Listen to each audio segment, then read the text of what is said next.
You don't know real freedom until you watch your mother slide a disownment paper across the mahogany dining table, her eyes begging you to cry, and you just sign it. In my past life, that moment broke me. I begged, I groveled. I spent 30 years chasing their love only to die with $50 to my name. But today I took the pen, smiled, and walked out. Because they didn't know I brought 30 years of Wall Street's future back with me. The smell of my mother's perfume was the first thing that hit me. It was a heavy, suffocating blend of synthetic jasmine and old money, the kind that stuck to the back of your throat and tasted like bitter almonds. I blinked. My eyelids felt heavy, coated in a fine layer of sweat. A second ago, I had been staring at the water-stained ceiling of a county hospice ward, the rhythmic electronic whine of a failing heart monitor drilling into my ears. I remembered the taste of rust. I remembered the cold creeping up my legs.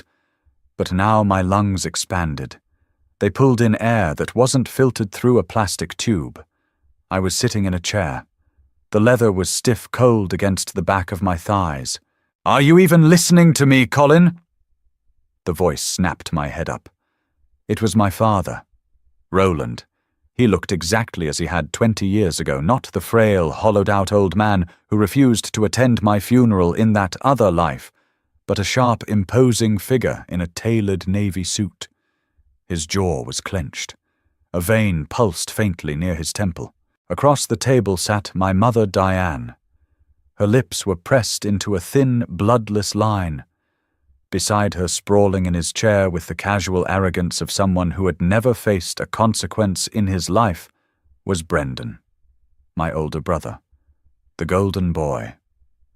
I stared at them. The heavy oak of the dining table separated us, polished to a mirror shine. It smelled of lemon wax. I dragged my fingertips across the wood. Real. Solid. The friction against my skin sent a jolt of electricity up my arm. I wasn't dead. I was 22 again. He's spacing out again. Brendan scoffed, picking at a loose thread on his cashmere sweater. Jesus, Dad, why are we even bothering with this? He's not going to sign it. I looked down. Resting on the pristine wood directly in front of me was a stack of legal documents. Thick, high-grade paper. At the top of the page, in bold, clinical font, voluntary relinquishment of beneficiary rights and separation agreement. The memory hit me like a physical blow to the ribs. October 14th. The day after Brendan had drunkenly crashed his Porsche into a storefront, causing $500,000 in structural damage and paralyzing a pedestrian. It was a scandal that threatened to tear down my father's burgeoning real estate empire. The solution in their eyes was simple. I was to take the fall for the drugs found in the glove box, and my trust fund, the only money left to me by my late grandfather, was to be liquidated to pay the hush money and legal settlements. If I refused, I was out of the family. Disowned. Erased. In my past life, this was the moment my soul fractured. I had cried. I had gripped the edge of this very table until my fingernails bent backward, begging them to see reason, begging them to love me as much as they loved Brendan. I eventually caved. I took the charge. I lost my fund, went to jail for 18 months, and emerged with a felony record that permanently locked me out of the financial sector. I spent the next 3 decades scrubbing floors and living in squalor while Brendan took over the family firm. Colin.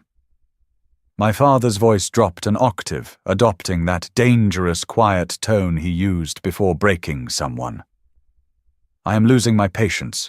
Your brother made a mistake, a momentary lapse in judgment, but he has a future. He is set to take over as VP next month. You are still finding yourself. You can bounce back from this. He cannot. A mistake, I repeated. My voice sounded strange to my own ears, unused, gravelly. Yes. My mother chimed in, leaning forward. The bracelets on her wrist clinked together, a sharp metallic sound that made me flinch. "We are asking for a sacrifice, Colin, for the family. If you sign over the trust and accept the charges, we will ensure you are taken care of. Eventually." Eventually. The word hung in the air, hollow and rotting. I looked at Brendan. He wasn't looking at me. He was checking his phone under the table, completely detached from the fact that he was actively destroying my life. My chest tightened. The residual trauma of 30 years of poverty, of cold nights and empty stomachs, of dying alone in a room that smelled like bleach and urine clawed at my throat. Panic, hot and blinding, threatened to overwhelm me. But then I looked at the pen resting beside the papers. A heavy Mont Blanc. Gold trim. A strange, freezing calm washed over the panic. It started in my chest and spread to my fingertips. They weren't gods. They were just people. Greedy, terrified, small people.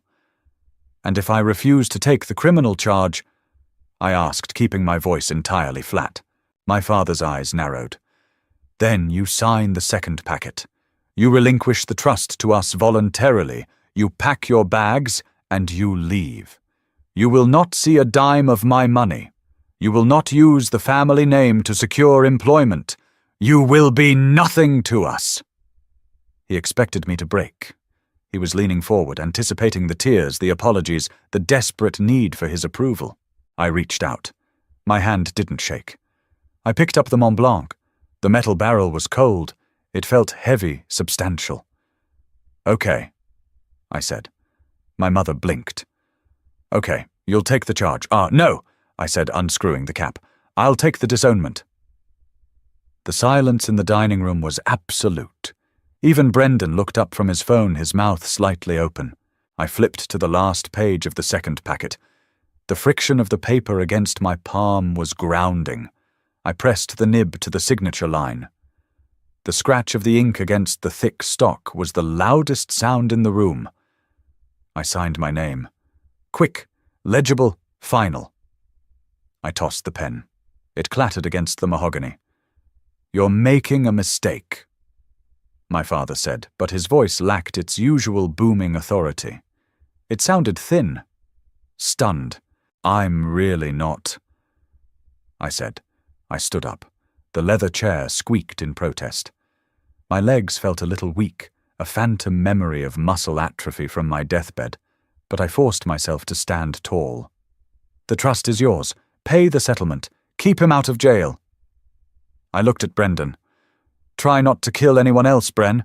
They might not have another brother to sell next time." I didn't wait for a response. I turned my back on them. I walked out of the dining room, my shoes sinking into the plush Persian rug in the hallway. I didn't go to my bedroom.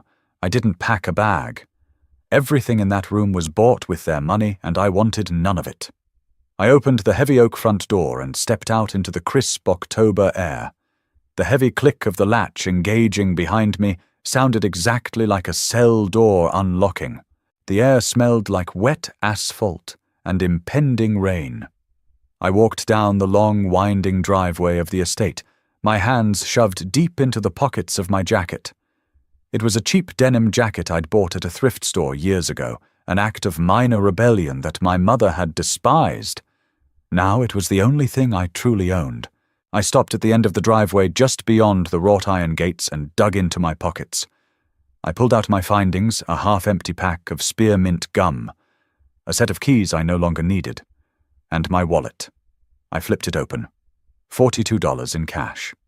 An ID, a debit card linked to a joint account that I knew my father would freeze the second the shock wore off. $42. My stomach gave a low, hollow rumble. The irony was not lost on me. I had just signed away $2 million and I couldn't even afford a decent steak. But as I stood there on the curb, watching a grey sedan drive past, splashing a thin wave of puddle water onto the sidewalk, I didn't feel despair.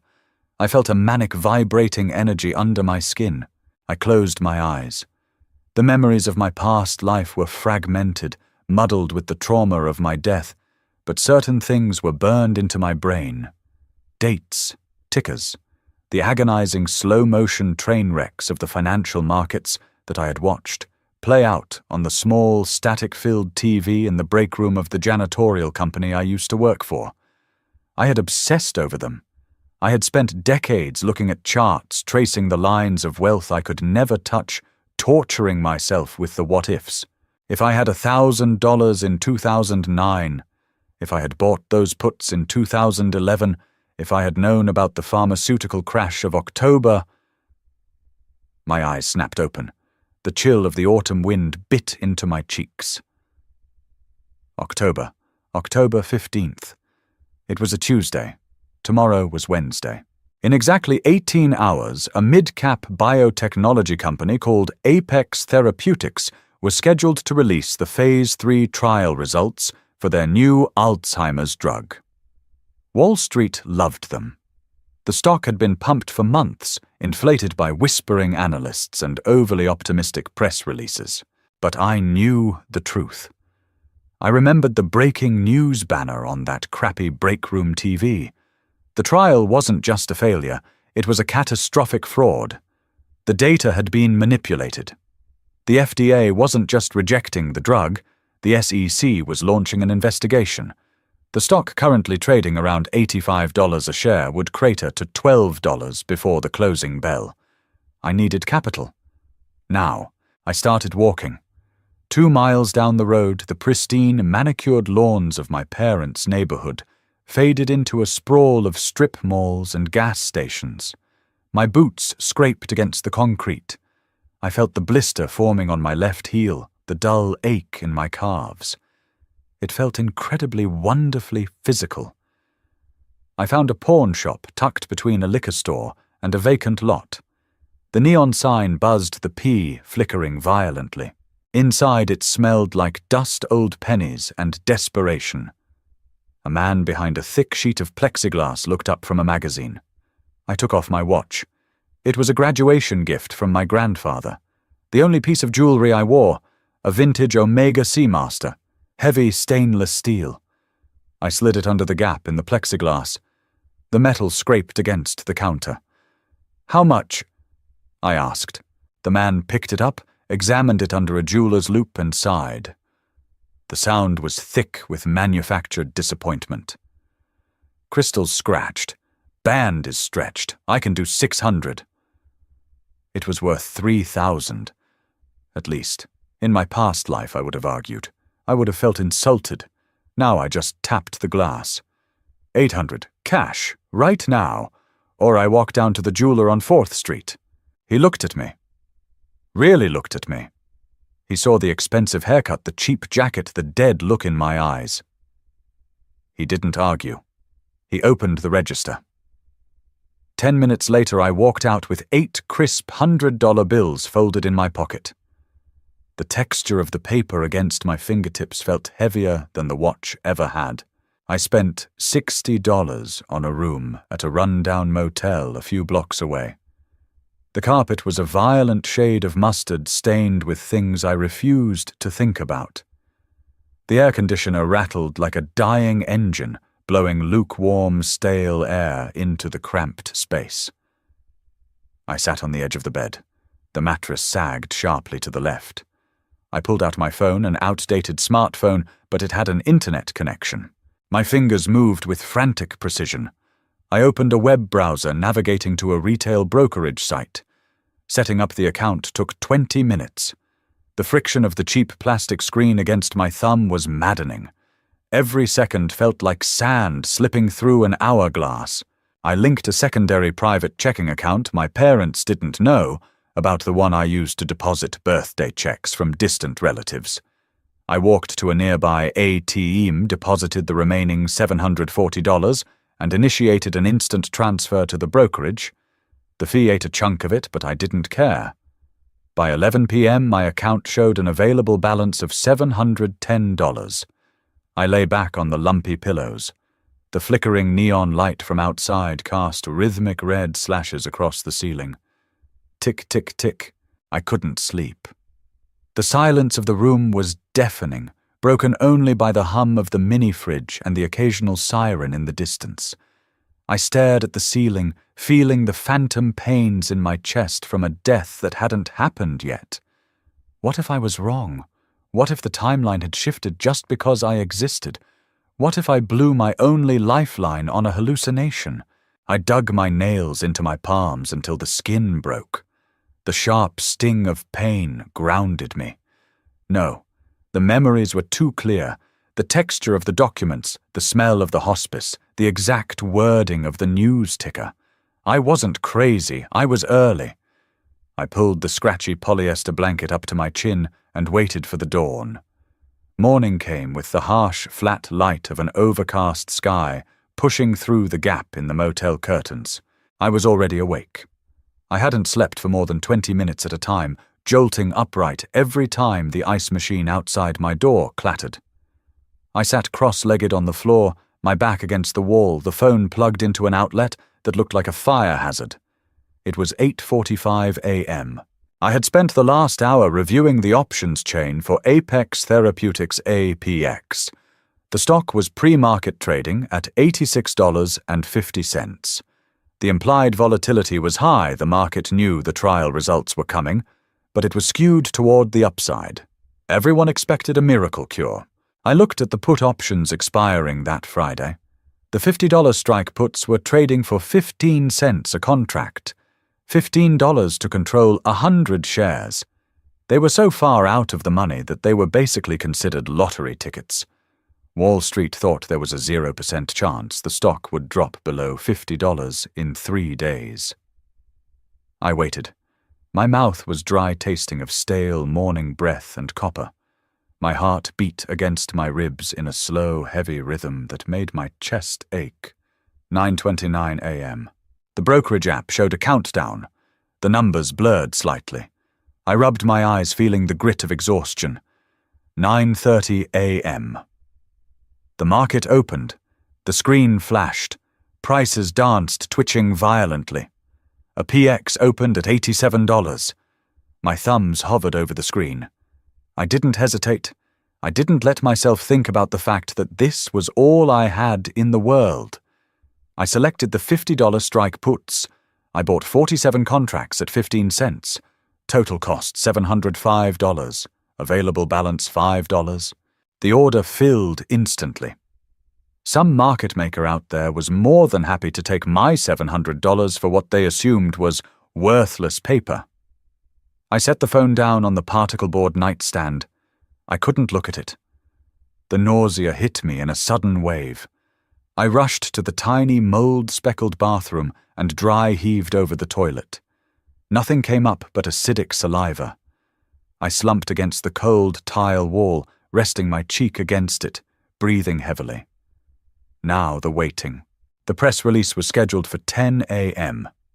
I walked back into the main room and turned on the small television. It was an old CRT model. I flipped to a financial news network. 2 anchors in sharp suits were laughing about a tech merger. At the bottom of the screen, the ticker tape scrolled endlessly. 9:45 a.m. I paced the length of the room. 4 steps to the window, 4 steps to the door. Over and over. 9:55 a.m. The anchors stopped laughing. One of them touched an earpiece. "We're getting some breaking news regarding Apex Therapeutics. Let's go to our correspondent." I stopped pacing. I planted my feet on the mustard carpet. My breath caught in my throat. "John, it looks like a disaster over at Apex. The FDA has just released a statement halting the review of their flagship Alzheimer's drug, citing severe data anomalies. The SEC has concurrently announced an immediate probe into the company's clinical trial reporting practices." I grabbed my phone. The screen was frozen for a second, overwhelmed by the sudden influx of data. And then the chart updated. A massive sheer red cliff. The stock hadn't just dropped. It had entered a freefall. Trading was halted at $62 due to volatility. 5 minutes later, it unhalted and immediately gapped down to $45, then $38, then $24. Panic selling. Institutional algorithms dumping millions of shares. margin calls triggering a cascading avalanche of liquidations. It was beautiful. It was the most violent, destructive thing I had ever seen, and it felt like a warm embrace. I looked at my positions. The $50 puts which I had bought for 15 cents were now deeply in the money. The bid-ask spread was wide, but they were currently pricing around $26 a contract. I didn't get greedy. I didn't wait to see if it would hit zero. In my past life, greed had been the undoing of men much smarter than me. I hit sell to close, a market order. The wheel on the screen spun.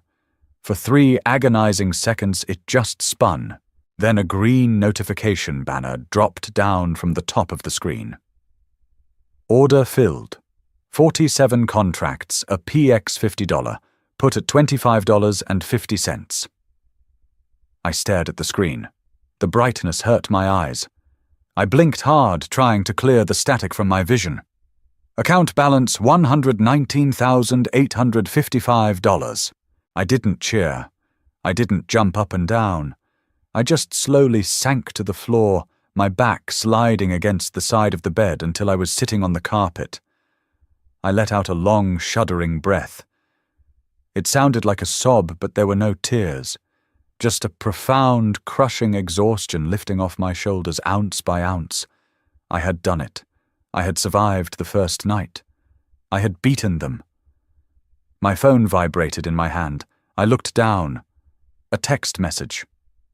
The caller ID simply read, Brendan. Mum's crying. The text read, Dad is furious. He says if you come back now and apologize, he won't freeze the joint account. Don't be an idiot, Colin. You don't know how to survive out there. I read the text twice. I imagined Brendan typing it, probably sitting on the leather sofa in the den, sipping a latte, annoyed that he had to deal with my tantrum. I looked at the number at the top of my screen. $119,855. It wasn't fuck you money yet. Not by a long shot. But it was, I don't need you money. And for today, that was enough. I didn't type a reply. I didn't want the last word. I didn't want a dramatic sign-off. The opposite of love wasn't hate. It was indifference. I tapped the options menu on the contact. I hit block caller. Then I did the same for my father and my mother. I stood up, grabbed my denim jacket, and walked out of the motel room. I was going to find a diner, and I was going to buy the most expensive, greasy plate of steak and eggs they had. The steak was an oxidized shade of gray, tough as a boot heel, and swimming in a shallow pool of translucent grease. It tasted like the best thing I had ever put in my mouth. I sat in a cracked vinyl booth at a corner diner 3 blocks from the motel, chewing slowly. The diner smelled heavily of scorched coffee ammonia floor cleaner and old fryer oil. To my right, the heavy glass mug of water left a ring of condensation on the scratched Formica table. I traced the wet circle with my thumb, feeling the slight grit of salt someone hadn't wiped away. Wall Street options settle on a T+1 basis. That meant the 119 grand I'd just ripped from the market's throat wasn't actually mine to withdraw until the next business day. I was technically a 100,000-aire eating a $12 steak special, paying with the wrinkled bills from my pawned watch. I didn't mind the wait. The waiting in my past life had been a death sentence, a slow crawl toward eviction notices and unpaid medical bills. This waiting was a victory lap. By Thursday morning, the funds had settled. I wired $20,000 to the private checking account my parents didn't know existed. The moment the digital balance updated on my phone screen, I checked out of the motel. I didn't leave a tip for housekeeping. I hadn't let them in to clean anyway. I needed a base of operations. The suburbs were out too close to my father's sphere of influence. I took a bus downtown, transferring twice until the manicured lawns gave way to cracked sidewalks, chained link fences, and the towering brick facades of the industrial district. I found a "For Rent" sign taped to the inside of a foggy glass door of a converted textile warehouse. The property manager met me in the lobby. Her name was Chloe. She wore a faded band t-shirt, steel-toed boots, and chewed nicotine gum with a rhythmic, aggressive snap. She looked at my cheap denim jacket, then at my face, sizing me up in 3 seconds flat. "Credit check requires a fee," she said, her voice raspy. "And I don't do co-signers. You miss rent by 3 days, I change the locks." "I don't have credit," I said. It was the truth. My father had kept everything in the family trust's name to control me. "But I have cash. 6 months up front, today." Chloe paused mid-chew. She looked at me closer, her eyes narrowing. She didn't ask if I dealt drugs. She didn't care. "3rd floor. Freight elevator works when it wants to. It's drafty." The apartment was a raw, cavernous rectangle, exposed brick walls that shed fine red dust if you brushed against them, hardwood floors deeply scarred by decades of heavy machinery. It smelled like cold dust and wet iron. It was empty, freezing, and perfect. I paid her $12,000 via a cashier's check I pulled from a bank branch 2 streets over. The keys she handed me were heavy, jagged brass. They dug into my palm as I closed my fist around them. Mine. The next 48 hours were a blur of aggressive, hyper-focused consumption.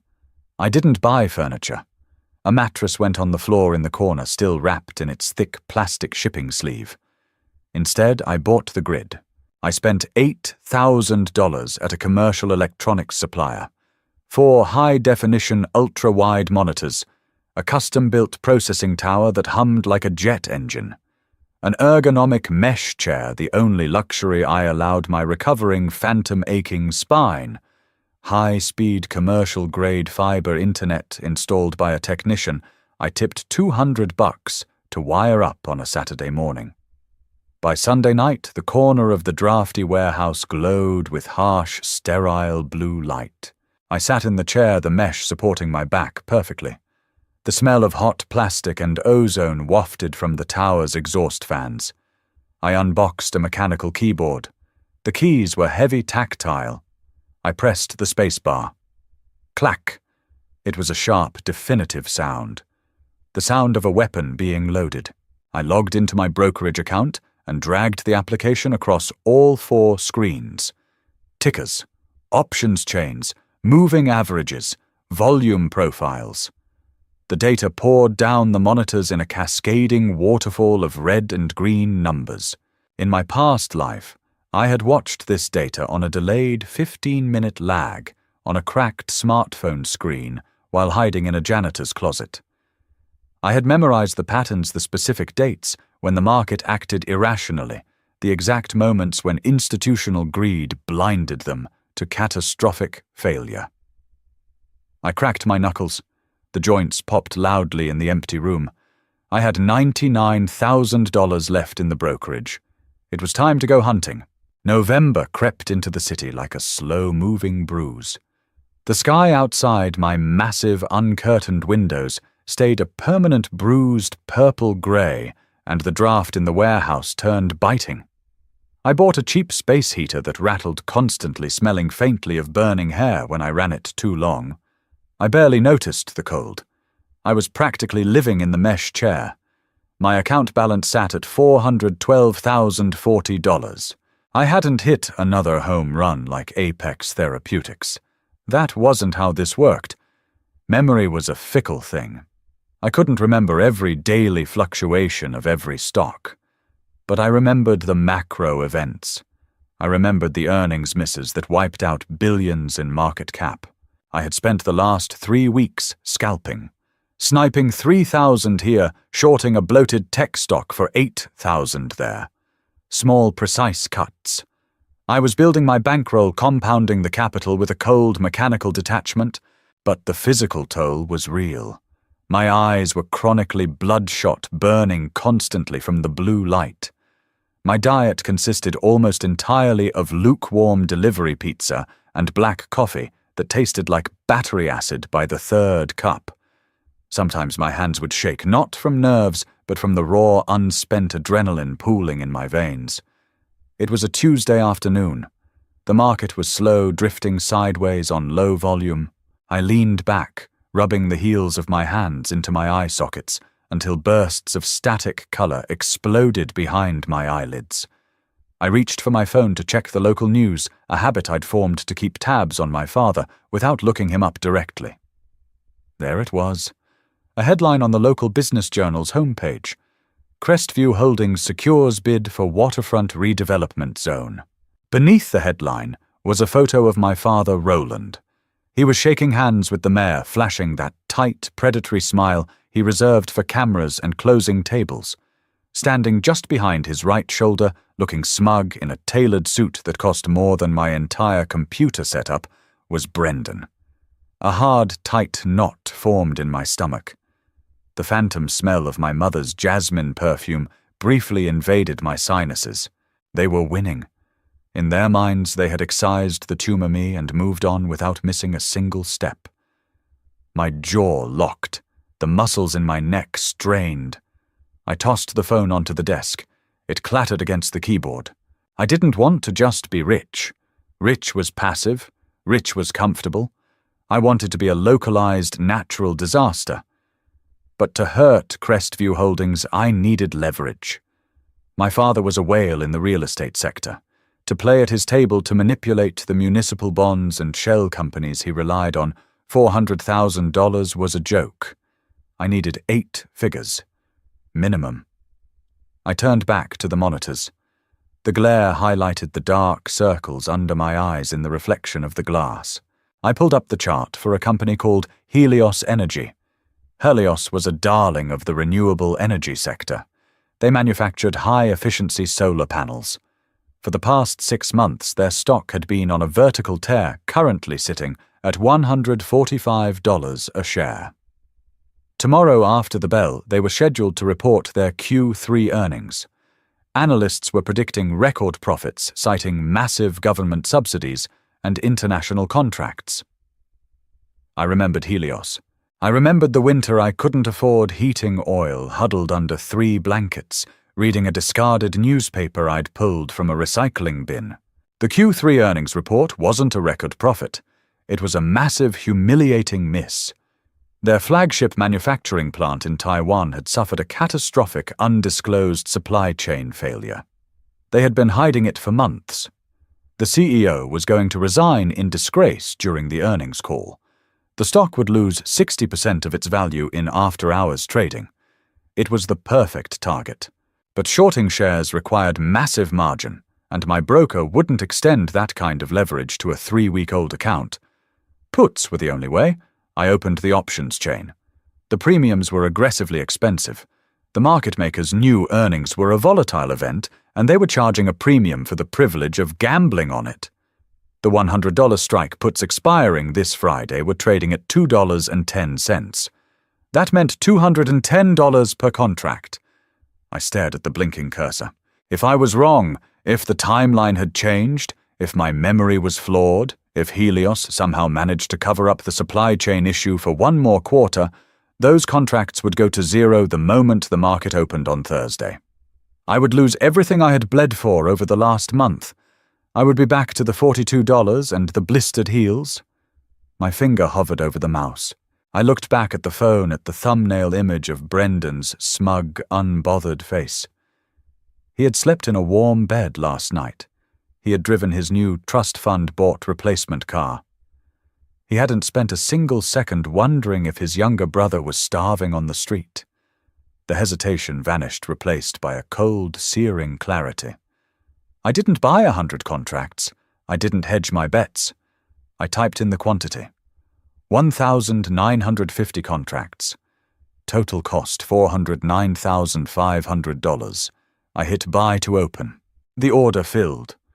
My account balance plummeted to $2,540. My stomach gave a violent lurch, the sheer magnitude of the risk physically manifesting as a wave of nausea. I swallowed hard, the acid burning the back of my throat. The space heater rattled loudly against the floorboards, drowning out the hum of the cooling fans. I pushed the chair back from the desk.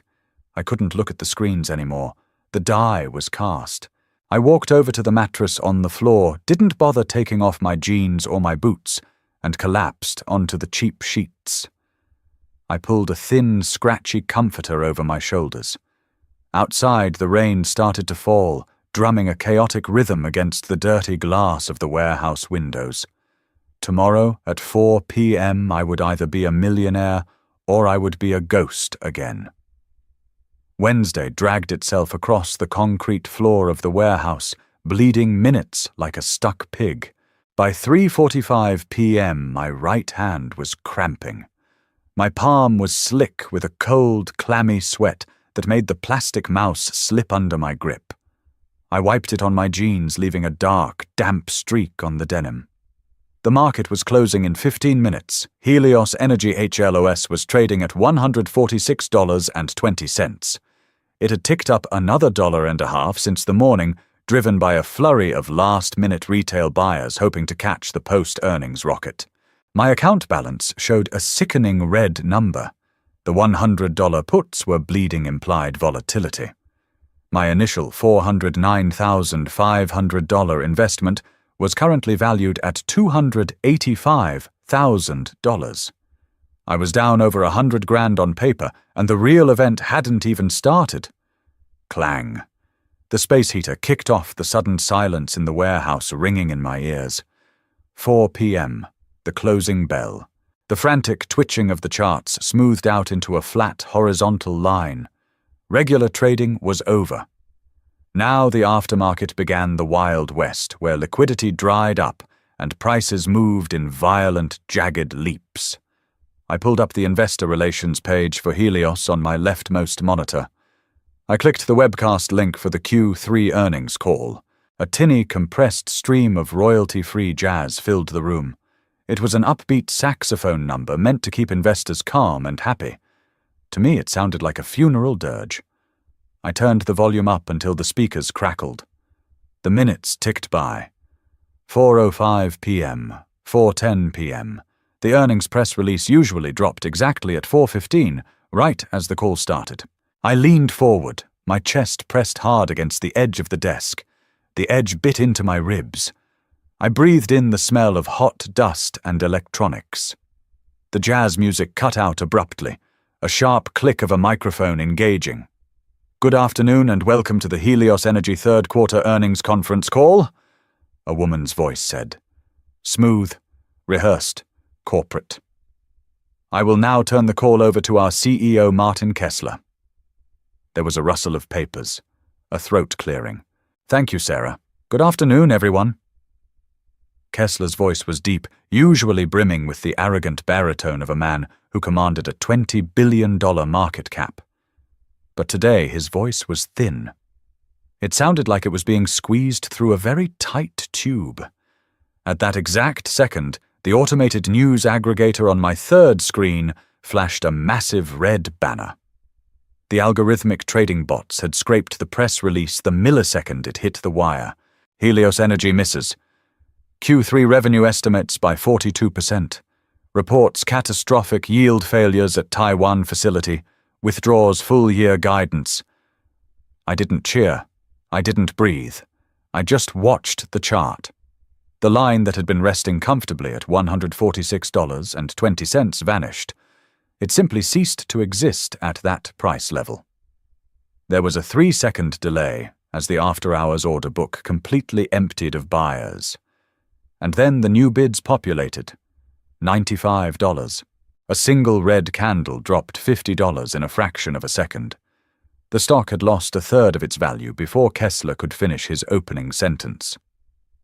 "As you have seen in the release," Kessler stammered through the speakers, the background noise of the call betraying a frantic shuffling. We have encountered unprecedented supply chain friction." Friction. The word was laughable. The chart updated again. $82.50, then $74. Institutional panic was setting in. Mutual funds and pension managers were realizing they were holding a burning bag of garbage, and they were dumping shares at any price they could get. $61.20. I couldn't sell my options. Options don't trade in the aftermarket. I was locked in a glass box, watching the vault door blow open completely, unable to reach inside, until the market opened at 9:30 a.m. tomorrow. I did the math in my head, my lips moving silently. The stock was currently at $60. My puts gave me the right to sell shares at $100. That meant each contract had a minimum intrinsic value of $40. I had 1,950 contracts, $78,000 per point. I pushed away from the desk. The mesh chair rolled backward, the plastic wheels scraping loudly against the scarred hardwood. I didn't stand up. I slid out of the chair and lay flat on my back on the cold, dusty floor. The warehouse ceiling was 30 feet above me, crisscrossed with exposed iron beams and rusted sprinkler pipes. I stared at a water stain shaped like a crushed spider. The audio from the earnings call droned on. Analysts were dialing in their voices, sharp, demanding, tearing Kessler apart. The stock dipped below $55. I pressed my palms flat against the freezing wood floor. I could feel the vibrations of traffic from the street below. I could feel my own pulse pounding in my jaw. $7 million. Maybe 8, depending on where it opened tomorrow. A strange, hollow laugh scraped its way out of my throat. It wasn't a happy sound. It was the sound of a man realizing he had just stepped out of the grave and found a loaded gun sitting on the headstone. Thursday morning smelled of stale sweat and cheap coffee. I was at the desk by 6 a.m. watching the pre-market trading. Helios had found a bloody battered floor at $52 a share. The financial news networks were having a field day. The fall of the sun god. Red 1 Chiron. At 9:30 a.m. the bell rang. The options chain unlocked. The bid-ask spread on my $100 puts was chaotic, violently shifting as market makers tried to price the destruction. The bid hovered around $46, the ask at $49. I didn't hold out for the absolute top. I highlighted my entire position and clicked Sell to close with a limit order at $46.50. The order routed. The screen froze for a microsecond. Order filled. 1,950 contracts, HLOs, $100 put at $46.50. I closed my eyes. The sharp mechanical clack of the mouse button echoed in my skull. I didn't look at the screen for a full minute. I just listened to the rattling of the space heater and the distant wail of a police siren. When I finally opened my eyes, I looked at the top right corner of the brokerage interface. Account balance $9,067,500. I exhaled. The breath came out shaky, rattling in my lungs. $9 million. Less than a month ago, I had pawned a watch to avoid sleeping under a bridge. The survival phase was over. Now the war started. I spent the rest of the morning wiring the funds out of the retail brokerage and into a commercial bank account I had set up under a newly registered LLC Aegis Capital. I wasn't Colin anymore. I was an entity. At noon, I left the warehouse. The air outside was biting, smelling of exhaust fumes and impending snow. I still wore the cheap denim jacket, but it felt different now. It wasn't a necessity, it was camouflage. I walked into an upscale barbershop downtown. The scent of bay rum talcum powder and hot leather was thick in the air. I paid $80 for a straight razor shave and a haircut. The barber wrapped my face in a scalding hot towel. The heat penetrated my pores, melting away a month's worth of tension and stale pizza grease. "You look like a new man," the barber said, dusting my neck with a brush. "I am," I replied. My voice was quieter than usual, stripped of the desperate edge it had carried for weeks. Next was the clothes. I didn't go to the designer boutiques my brother frequented.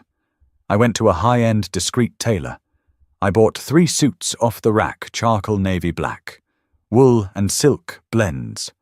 I bought heavy, thick-soled Oxford shoes, armor. At 3 p.m. I walked into the dimly lit, oak-paneled bar of a steakhouse favored by the city's financial underbelly. The air was thick with the smell of dry-aged beef and expensive bourbon. I slid into a corner booth. A few minutes later, a man slid in across from me. His name was Hayes. He was in his late 50s, wearing a crumpled trench coat and a suit that had been expensive 10 years ago. He had bags under his eyes that looked like bruised plums, and his knuckles were permanently swollen. He was a broker who had been quietly forced out of a major firm a decade ago for aggressive trading practices. He now ran a boutique independent firm that catered to clients who valued discretion over compliance. Hayes signaled, the waiter ordered a Scotch neat and looked at me. His eyes were pale, watery blue, but sharp. "You're a hard guy to get a read on, Aegis," Hayes said, using the LLC name. His voice sounded like grinding gears. "You drop an 8-figure proof of funds into my lap this morning, but you don't have a footprint.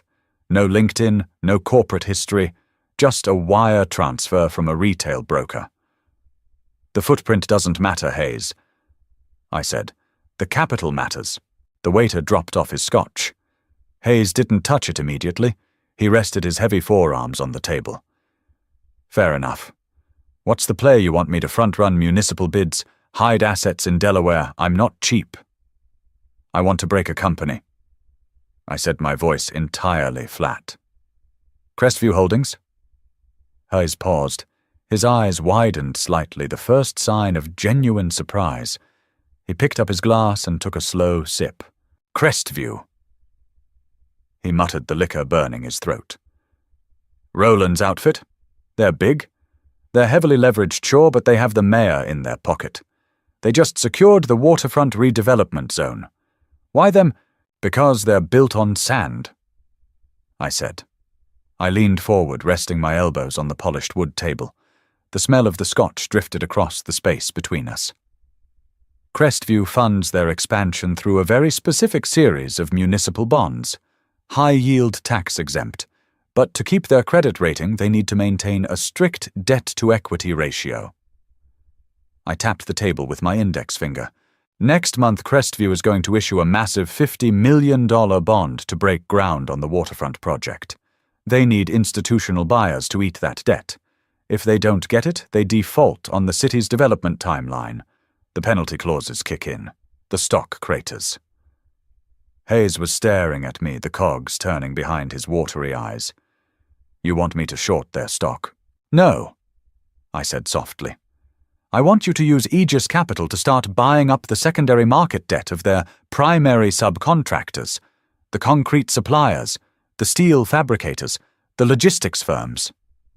Hayes frowned. "Why? Because in 3 weeks, a massive raw materials shortage is going to hit the Asian markets," I said, recalling the obscure macroeconomic event that had crippled construction worldwide in my past life. "Steel prices will quadruple. Those subcontractors will be technically insolvent overnight. Crestview won't be able to lay a single brick on that waterfront." I sat back, the leather of the booth creaking. "When that happens," I continued, "I want to be the one holding the paper on the companies Crestview desperately needs. I want to be the one who decides if my father gets to build his legacy or if he chokes on it." Hayes stared at me for a long, silent moment. The ice in his glass shifted with a sharp clink. He saw the cold, dead look in my eyes. He didn't ask about the father comment. He knew better. He slowly pulled a silver pen from his inside pocket and grabbed a napkin. "Subcontractors." Hayes grunted, a grim, predatory smile touching the corner of his mouth. "Let's make a list." December hit the city with the subtlety of a lead pipe. The warehouse windows frosted over a thick layer of ice, obscuring the purple bruising of the winter sky. I bought a second space heater. It didn't help. The cold wasn't just in the room. It was in my bones, a lingering phantom chill from a hospice bed I had technically never slept in. I sat in Hayes's office on the 14th floor of a decaying brutalist high-rise. The room smelled of old cigar smoke Windex and the sour tang of nervous sweat. Hayes sat across his cluttered desk, a heavy rotary phone pressed to his ear. Yeah, I see it. Call the paper in." Hayes grunted, slamming the receiver down. He looked up at me, his watery eyes bloodshot. It's done.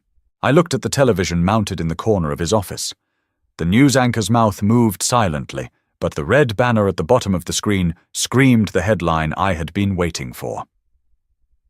Asian export halt, massive raw material shortage. Cripples global supply chains. Steel and concrete futures skyrocket 300%. It had happened at 2 a.m. our time, a cascading failure of logistics and trade disputes that I remembered reading about on a discarded newspaper while riding the subway 30 years ago. The subcontractors are bleeding out as we speak, Hayes said, leaning back in his creaking leather chair. He tossed a thick manila folder onto the desk. It landed with a heavy, satisfying thud. Aegis Capital now officially holds the primary debt notes for Apex Concrete, Mercer Steel, and Valmont Logistics. We bought their paper for pennies on the dollar over the last 3 weeks. They're technically insolvent as of this morning's market open. I reached out and touched the folder. The paper was rough, slightly damp from the humidity of the poorly ventilated office. "And Crestview?" I asked. My voice was a rasp. I hadn't spoken to anyone but Hayes in weeks. Panicking. Hayes smiled, a grim pulling of the lips that revealed slightly yellowed teeth. "Roland is bleeding cash trying to secure alternate suppliers, but there aren't any. Every developer in the city is hoarding materials. Crestview's $50 million municipal bond was supposed to close tomorrow to fund the waterfront project. But the underwriting banks just pulled out." "Why?" I asked, even though I knew the answer. I just wanted to hear it aloud. "Because the city's contract requires guaranteed supplier logistics before breaking ground," Hayes said, tapping a thick, swollen finger on the desk. "Crestview's logistics are tied to the 3 companies you just bought. If those companies declare bankruptcy, Crestview breaches the city contract. The bond fails. The development deal is dead, and the penalty clauses alone will wipe out their operating capital." I stared at my hands. They were pale, the knuckles sharp. I thought I would feel a rush of euphoria, a surge of triumphant adrenaline. But my chest just felt hollow. The revenge was a mechanical process, cold and precise. It didn't fix the broken parts inside me. It just transferred the pain. "I have something else for you," Hayes said. He pressed a button on his keyboard. A tinny audio recording played from his desktop speakers. "Frank, you need to pick up the damn phone." It was Brendan's voice. He sounded breathless, the usual arrogant drawl completely stripped away, replaced by a high-pitched, reedy panic. "You signed a contract with Crestview. You can't just halt the concrete pour. My father is going to sue you into the Stone Age. Frank, please, we just need a timeline. Call me back." The recording clicked off. That was a voicemail left for the CEO of Apex Concrete an hour ago, Hayes said. Frank forwarded it to me. "They're drowning Colin. Roland's entire empire is a house of cards, and you just pulled the bottom row." "Call the debt in," I said. Hayes raised an eyebrow. "All of it if we demand immediate repayment those suppliers fold today. Crestview won't have time to even attempt a restructuring. It's a kill shot. Call it in," I repeated. I stood up. The wool of my charcoal suit scratched slightly against the back of my neck. "And have your secretary reach out to Crestview's executive office. Tell them the primary creditor for their supply chain, Aegis Capital, is willing to meet to discuss a buyout of their city contract." "A meeting?" Hayes asked. "Where?" "Not here," I said, looking around the grimy office. "Rent a boardroom in the financial district. Glass, steel, high floor. Make it smell like money." I turned and walked towards the door. "Aegis," Hayes called out. I stopped, my hand resting on the cold brass doorknob. "Roland is a shark. When cornered, he will bite. Don't play with him." "I'm not playing," I said softly, staring at the frosted glass of the door. "I'm just closing the account." The boardroom on the 42nd floor smelled of ozone from the aggressive HVAC system and the bitter dark roast espresso sitting untouched in a carafe on the sideboard. The table was a massive slab of polished concrete and black steel. It was freezing to the touch. I sat at the head of the table, my back to the floor-to-ceiling windows. Outside, a heavy snow had begun to fall, thick white flakes swirling in the grey afternoon light. The city below looked small, muted. I checked my watch. 3 p.m. The heavy oak doors of the boardroom clicked open. My father walked in first. He wore his tailored navy suit, but it looked loose on him, as if he had aged 5 years in the last 3 weeks. His face was a tight mask of controlled fury, the vein at his temple pulsing visibly. Behind him slinked Brendan. My brother looked physically sick, his skin a sallow, waxy grey, his eyes darting around the room like a trapped animal. They didn't look at me at first. They were scanning the room for the faceless corporate raider, the CEO of Aegis Capital. When my father finally looked at the head of the table, his footsteps stopped abruptly. The heavy thud of his leather shoes on the hardwood floor ceased. The silence in the room was absolute, broken only by the low hum of the air conditioning. "Colin," my father breathed. It wasn't a greeting. It was an exhalation of pure shock. Brendan peeked around my father's shoulder. His mouth fell open. What the hell are you doing here? Did Aegis hire you?" I didn't smile. I didn't lean back and steeple my fingers. I just looked at them, feeling the steady rhythmic thump of my own heartbeat against my ribs. "Sit down," I said. My voice was calm, but the acoustics of the large room gave it a harsh metallic edge. "I am not playing games with you, Colin." My father snapped the anger, quickly overriding his confusion. He took a step forward, raising a finger. "I am here to see the principal of Aegis Capital. Get out of that chair.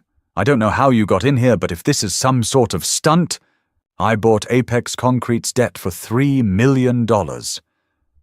I interrupted, my voice perfectly level. "I bought Mercer Steel's promissory notes for $4.2 million, and Valmont Logistics cost me just under $1.5 million. My father froze. His hand, still raised in the air, began to tremble infinitesimally. I picked up the thick manila folder resting on the freezing concrete table. I slid it across the surface. It stopped exactly halfway between us. "I am Aegis Capital," I said. "And as of noon today, I called in the debt. Your suppliers are bankrupt. The city has formally revoked your waterfront contract due to breach of supply logistics. The banks have cancelled your bond." I watched my father's face. I watched the arrogant, imposing titan of real estate shatter into 1,000 jagged pieces. His eyes widened, locking onto the folder as if it were a bomb. He realized in that singular, terrifying moment that the boy he had thrown out like garbage was the one holding the blade to his throat. "You," Brendan stammered, stepping out from behind our father. His voice cracked. "You can't do this. You're lying. You didn't have $10 to your name. I had $42, actually," I said, looking at Brendan. The sight of him didn't make me angry anymore. It just made me tired. "But the market is generous if you know where to look." My father slowly lowered his hand. He stepped up to the table, leaning heavily against the concrete slab. "He looked old, Colin," he said, his voice dropping into that familiar, quiet tone he used when he was trying to manipulate a situation. "Son, let's talk about this. You're angry, I understand. The disownment, it was rash. We were stressed. Brendan made a mistake and we panicked. But we are family." The word tasted like ash in the air. Family. 30 years of scrubbing toilets. 30 years of watching them on the news, smiling at charity galas while I counted pennies for heating oil. A hospice room that smelled of bleach and urine. A sharp, ragged breath escaped my lips. It was an imperfect, raw sound. I couldn't completely bury the trauma. My hands gripped the edge of the table, the cold steel biting into my palms. "We stopped being family the moment you slid that paper across the dining room table," I said, my voice dropping to a harsh whisper. "You sold me to save him. You threw me to the wolves because I was the defective product. Colin, please, my father begged, the great Roland begging. If you don't release the supply chain's Crestview defaults, we'll be liquidated. The house, the firm, everything.